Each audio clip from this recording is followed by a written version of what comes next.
How many eyewitnesses does it take to corroborate a story?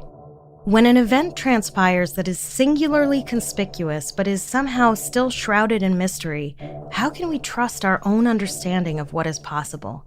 Our watery and uncertain relationship with reality seems to loom like a hovering blimp. Welcome to Strange and Unexplained with me, Daisy Egan. I'm a writer and an actor who would like to go up, up, and away in a beautiful balloon, but short of that would accept a pleasurable dirigible ride, providing nothing disastrous and life-threatening were to happen. Right. This week, we'll stow away on a naval airship in order to try to figure out what happened to two officers aboard the ill-fated Ghost Blimp.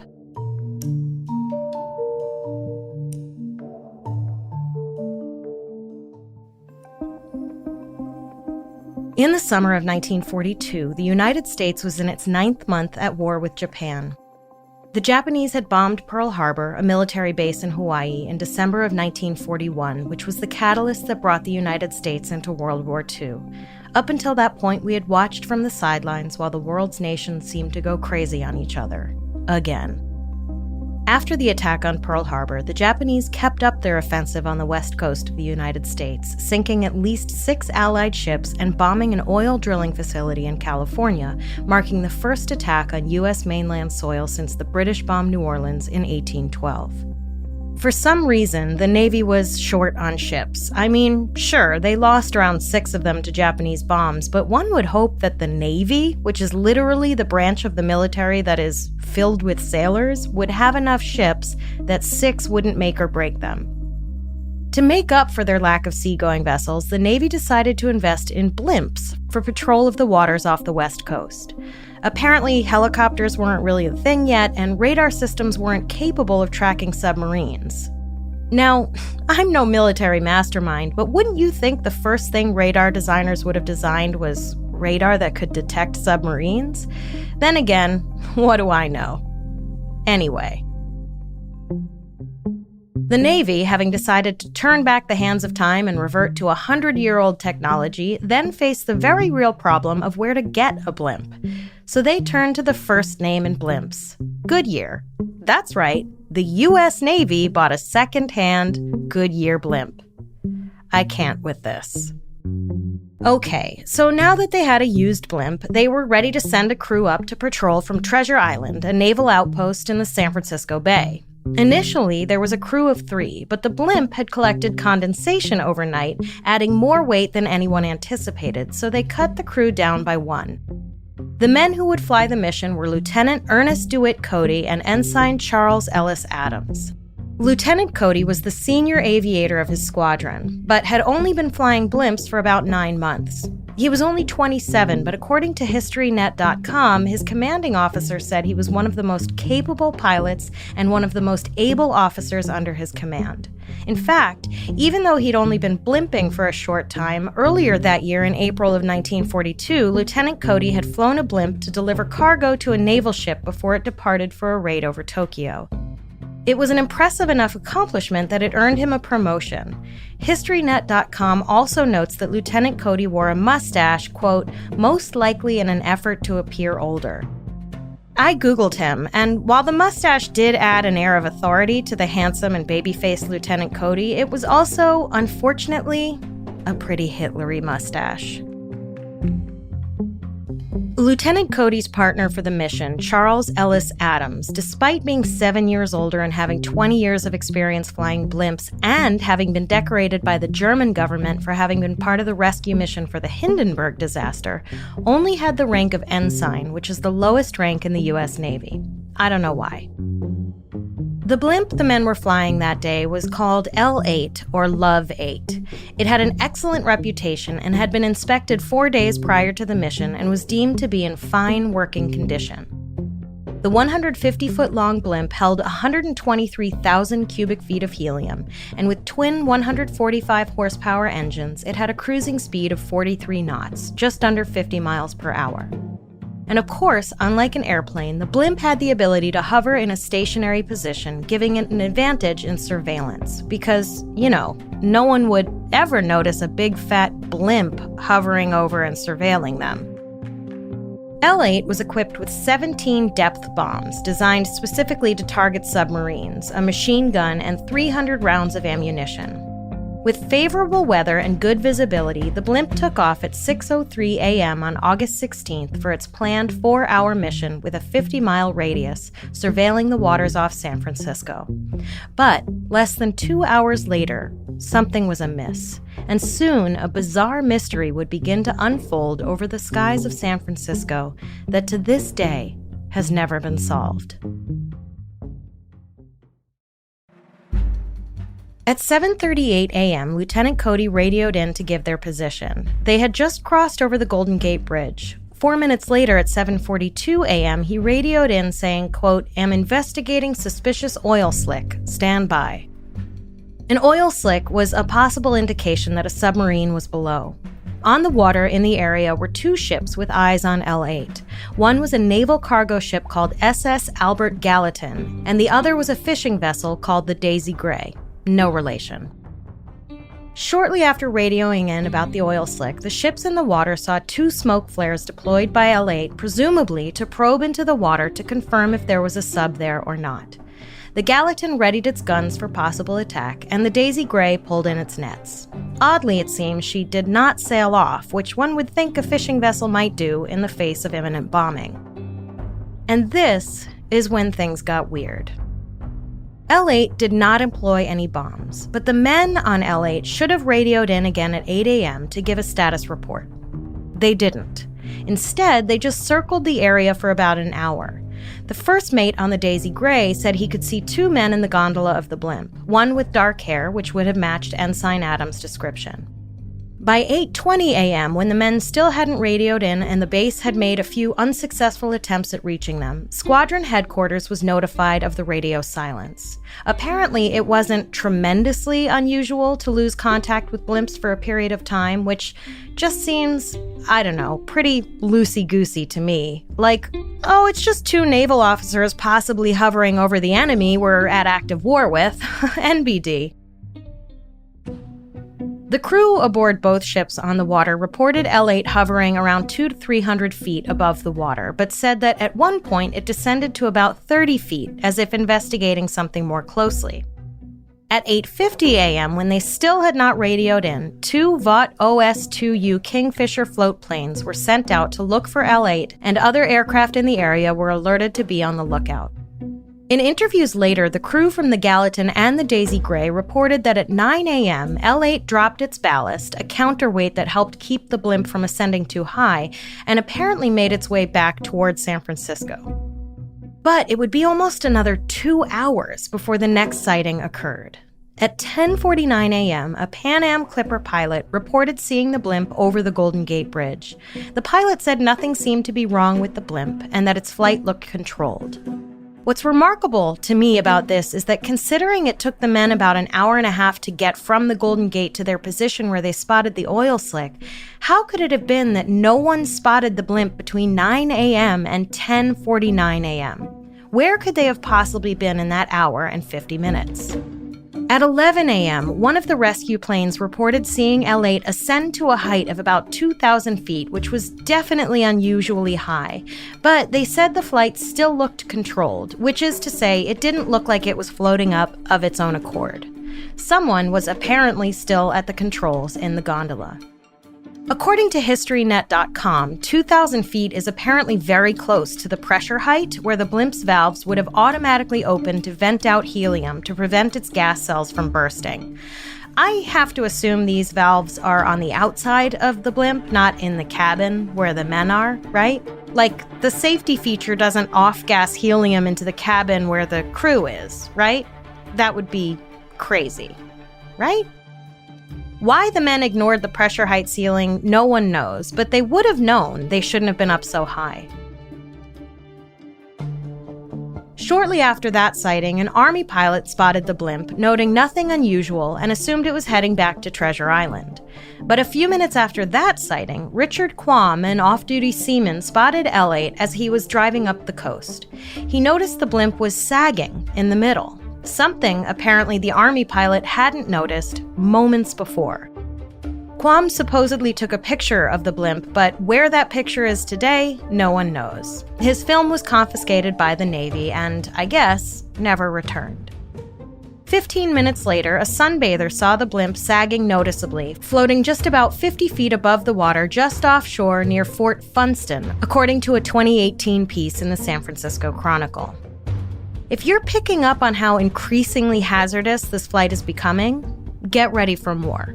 Because then, sometime between 11:15 and 11:30 a.m., the blimp ran aground along a hill on Ocean Beach, knocking one of the 325-pound depth charges, bombs designed to detonate underwater, off. Now, 325 pounds lighter, the blimp floated up again, cleared the hill, and was next spotted over a golf club where one golfer claimed to have seen, quote, a parachute descending from L8 while the blimp was still offshore. At any rate, now there were thousands of onlookers watching the sagging, limp blimp float toward Daly City, a suburb of San Francisco. Soon, the local police and fire department were chasing the blimp, along with, as HistoryNet.com put it, quote, good Samaritans and a posse of looky-loos, end quote. Though how one can possibly distinguish what kinds of civilians were chasing a blimp through the city, whether they were good Samaritans or looky-loos, I don't know.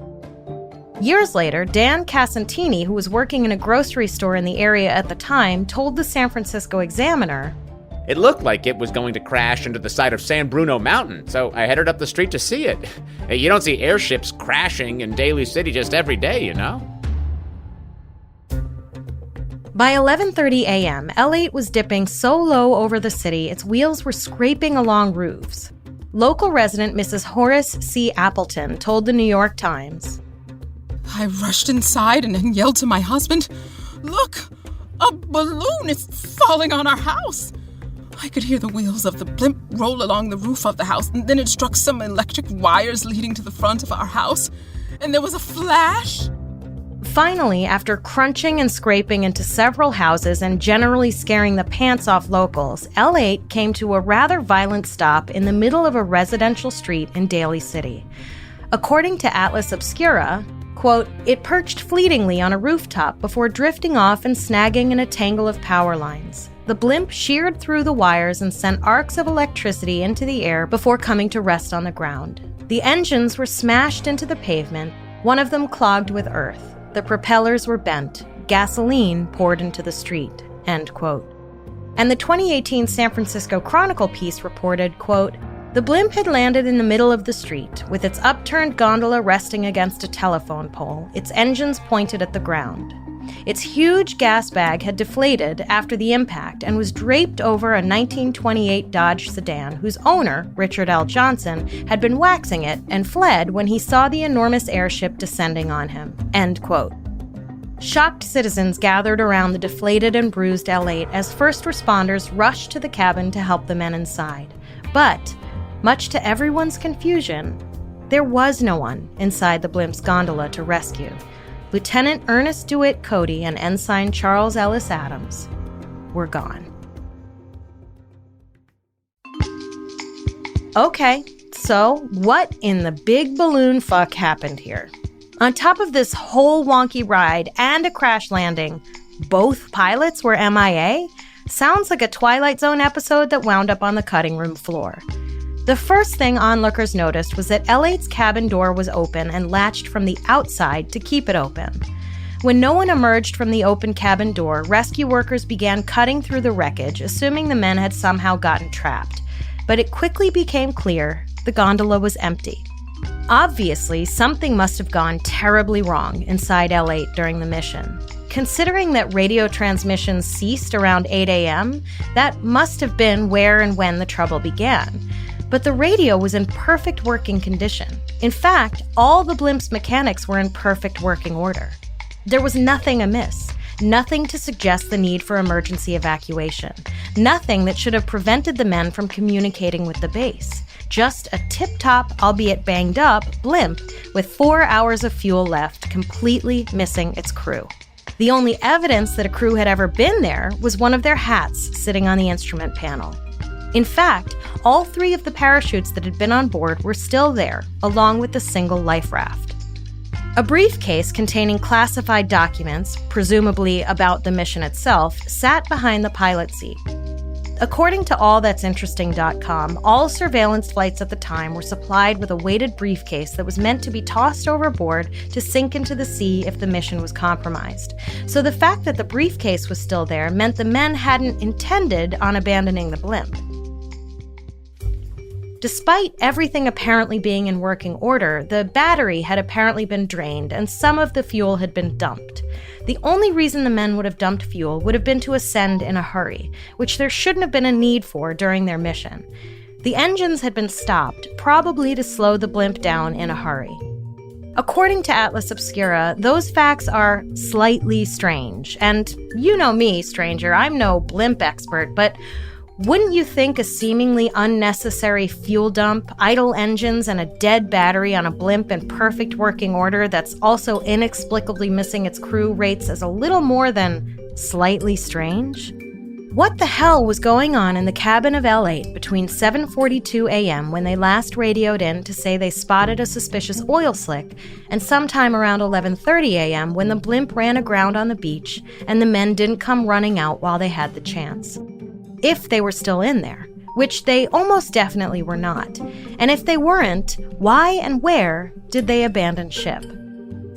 The good news was both men had presumably been wearing their life jackets as was required during the flight.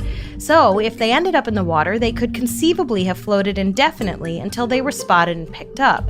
But, of course, as of the time the blimp came to its final resting place in Daly City, no one had called in the rescue of 2 floating Navy guys.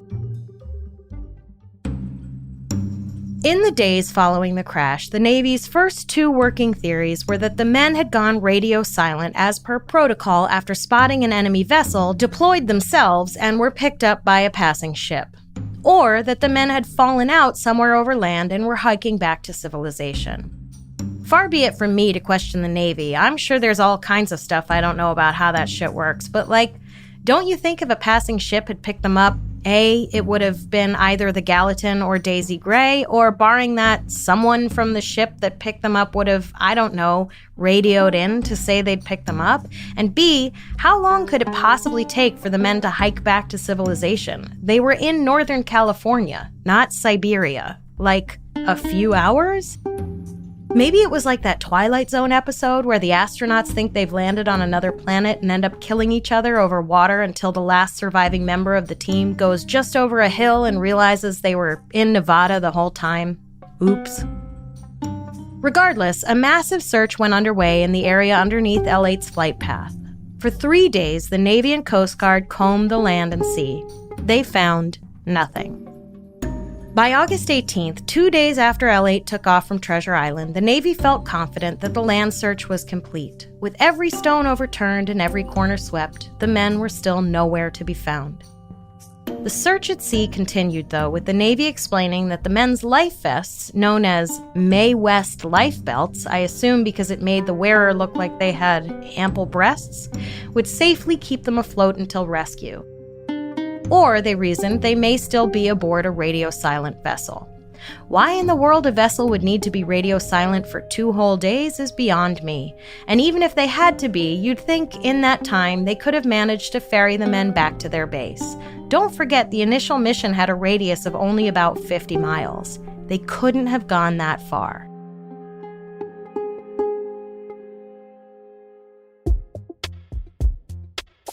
As for what could have possibly happened that led 2 experienced naval pilots to abandon a perfectly working airship, the Navy had no answer. According to Lieutenant Cody's entry on usnamemorialhall.org, an official spokesman for the Navy said, quote, "Nothing the Navy knows now has given a satisfactory explanation of what happened," end quote. Asked if it was possible L8 had been attacked, a spokesman said, quote, "That's very remote," end quote. I would imagine that someone would have noticed an attack on a blimp not that far offshore in San Francisco. When I told my husband this story, he suggested the men had flown above altitude for some reason and basically went crazy because of air pressure or something, to which I replied, "Stay in your lane, asshole!" Then, the next morning, after a very uncomfortable night on the couch, I apologized and explained that the Navy probably would have considered that, and as far as I knew, they didn't suggest it as a possibility. After 3 more days searching at sea, the search was called off, and the men were officially listed as missing. An official inquiry launched on August 21st came up with what everyone already seemed to know. Nothing was amiss with the mechanics of L8. She was in perfect working condition. There was nothing to explain the radio silence and the subsequent erratic flight over the waters and shore of San Francisco and its eventual crash landing. The only thing gleaned from the inquiry was that the men must have abandoned the craft involuntarily sometime between their last transmission at 7:42 a.m. and when the Pan Am pilot spotted the blimp around 2,000 feet up around 10:20 a.m. The door to the gondola had been latched open, suggesting that perhaps one or both of the men leaned out of the ship at some point, possibly to investigate the waters below with binoculars. One would imagine that if one of the men fell out, the other would have radioed in to base for assistance, or at the very least to let them know what had happened. Or maybe they both fell out. Maybe one was trying to prevent the other from falling and they both went down. But wouldn't one of the 35 people on the 2 boats in the area, the naval cargo ship and the fishing vessel, have seen 2 men plummeting from the airship? Unless they fell out after leaving the area while heading back to the base, but if that was the case, what would have caused them to lean out of the gondola? They hadn't reported anything else unusual after the oil slick. They hadn't reported anything at all. If they had spotted something that led them to feel they had to investigate, wouldn't one of them have reported that? Also, don't you think they might have put on their parachutes before leaning out of a cabin of a blimp? Like, that seems like proper protocol, no?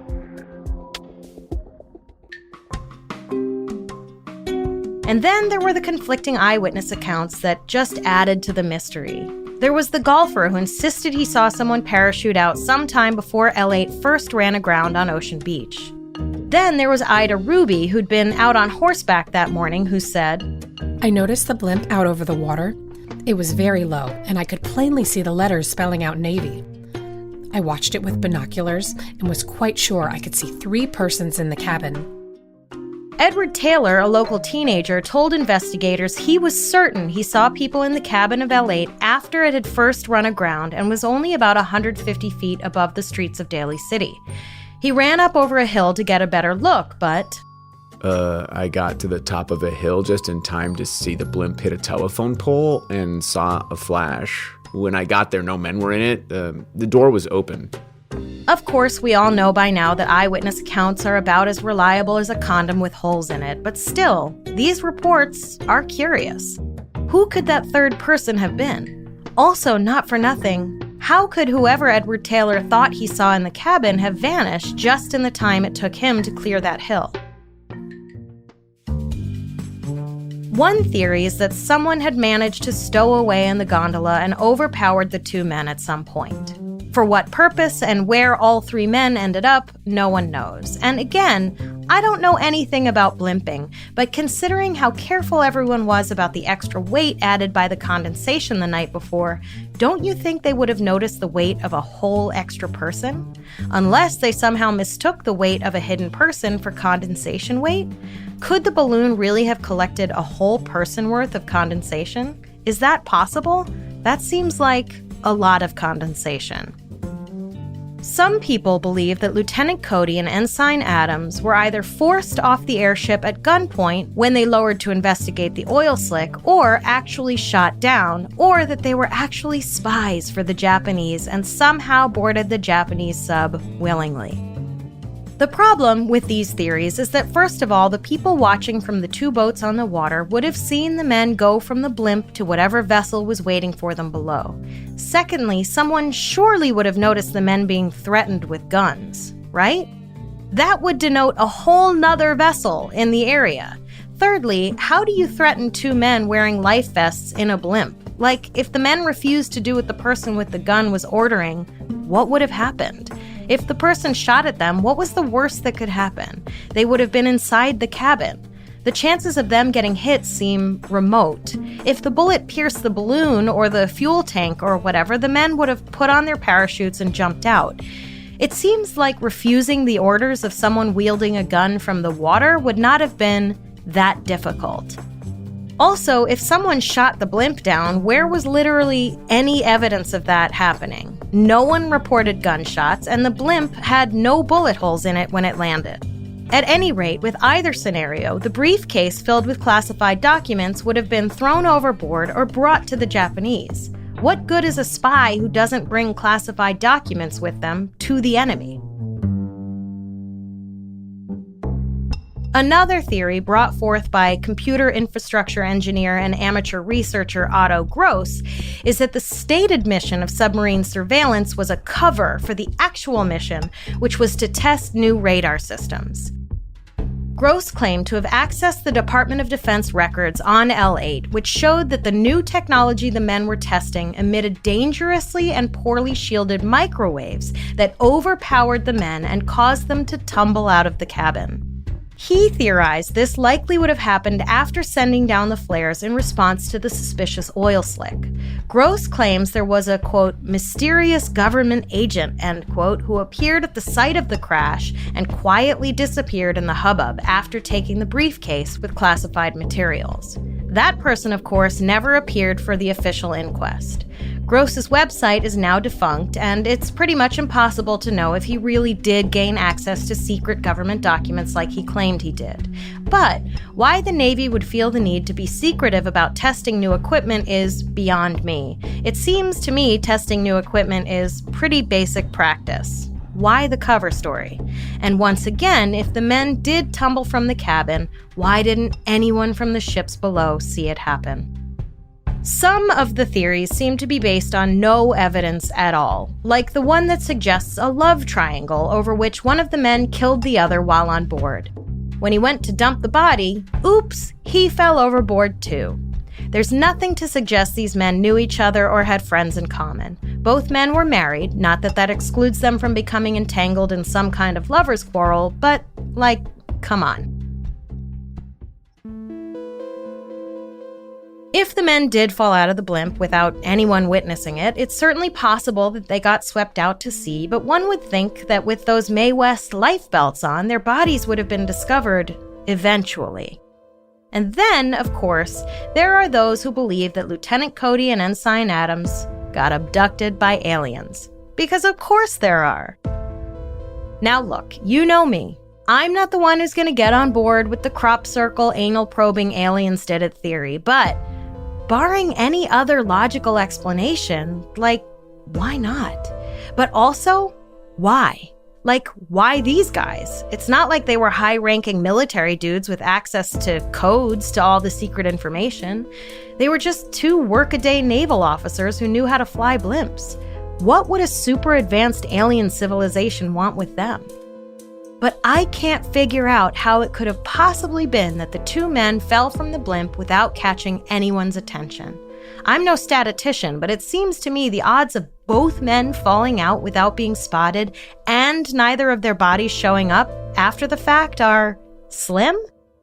At the risk of sounding like a tinfoil hatter, maybe the blimp went above the cloud cover and... Listen, I'm having trouble even saying it. Maybe someone came and took them? I know, it's insane! But you tell me, what else could it have been? Sometimes the craziest theory is also the most plausible, which is not the situation at all, but I'm all out of ideas.